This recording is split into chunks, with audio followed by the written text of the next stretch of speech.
Well, friends and neighbors, we knew it wouldn't last. Yesterday's video was all about the positive news from the world of cruising. Well, I hope you got your fill of happy, joy, because Kumbaya time is over. It's time to get back to less pleasant cruise news. I'm Jeff, by the way. Thanks for watching Backroads Tourist today. Conflicting news is coming out of Kenya. Now, the first story we heard on Wednesday from a Kenyan media source called The Standard said that cruise passengers on the Crystal Symphony were attacked by a group of 50 young gang members when they were ashore in Mombasa. The report went on to say that the gang stole valuables, and that led to the ship canceling the port visit and departing. No injuries were reported, but local police and county officials increased their presence in the area. It was also reported that officers from the Kenya Tourism Board and the National Police Service went onto the ship to apologize for the attack and to assure tourists. So that's what we heard 2 days ago. But then yesterday, another story came out that said it really wasn't as bad as it sounds. The Kenya Coast Tourism Association and the Kenya Association of Tour Operators held a press conference saying that this report was sensationalized by the media.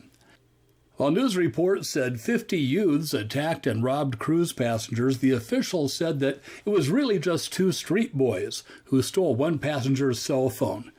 The Mombasa County Commissioner said that arrests have been made and that police are in the process of finding other suspects.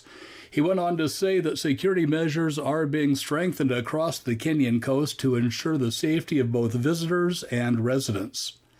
Crystal Cruises also released a statement. They said, quote, "During Crystal Symphony's call in Mombasa earlier this week, there was an incident in which one of our guest entertainers was robbed of his cell phone by a small group of local youths. We worked with local authorities and can confirm we did not cancel our stay in Mombasa as previously reported." End quote. So it looks like the Standard did some wildly inaccurate reporting, and hopefully the record has now been set straight. Coming up, I've got a wild news story for you about some fisticuffs at sea, and we're going to peer into the old crystal ball to see what the hurricane season looks like for later on this year. Of course, a daily dose of Daisy too. Hey, please give this video a like. By doing that, you help get this video recommended to others. And I'd also like to ask you to hit that subscribe button down there if you haven't done that already. That little show of support would mean a lot to me, and you'll be among the first to know when new videos are uploaded. The Colorado State University's Department of Atmospheric Science has just put out its preliminary forecast for the 2025 Atlantic hurricane season, and it's not a pleasant one. The report predicts above normal activity with a total of 17 named storms with 11 hurricanes and 4 major storms. Now, a major storm is classified as a Category 3 or higher. While this is a high number, it's somewhat less than what they predicted a year ago for the 2024 season. Of course, we do need to remember that the hurricane season runs from June 1st through November 30th, and that trying to forecast activity this far out is kind of touchy, and that the models they use just may not pan out. But if you're planning a cruise during the summer months, you should always be aware that weather could put a dent in your plans if you're sailing out of the southeastern United States. So I think this next story is the winner of the Weird Story of the Week contest.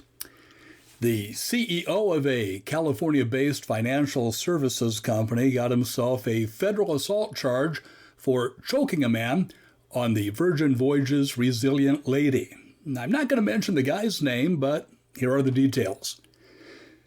This guy's wife noticed a guy on the dance floor in the On the Rocks bar. Now, what she noticed about him was that he wasn't wearing any shoes. He was barefoot. So she said to the guy, quote, "Look, we're all grown-ups here. Can you put your shoes on?" End quote. The barefoot guy responded by using some very not safe for work language and then flipped her the bird. It was at this point that the woman's husband, the CEO, got up, walked over to the guy, and started choking him.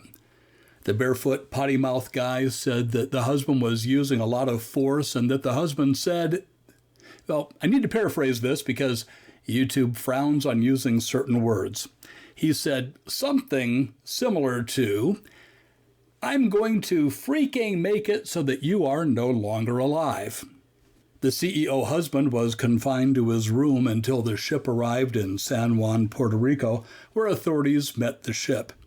A spokesperson for the husband's legal team said that he was protecting his wife. However, his wife allegedly told authorities that she should probably not have told the man to put his shoes on and that he never touched her. This man's legal team said that he looks forward to being absolved of any wrongdoing. So what do you think? I think there's a lot of blame to go around here.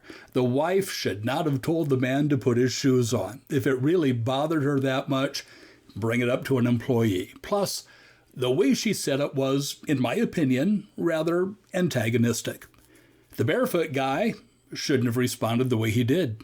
He acted like a jerk, but I don't think that was enough of a reason for the husband to lay hands on him. I also think there's a high probability that alcohol probably had something to do with all of this, too. Hey, let me know what you think in the comments section. Thanks for watching today. I appreciate you coming along. Here's your daily dose of Daisy. Have a wonderful weekend, and I hope to see you on a future cruise.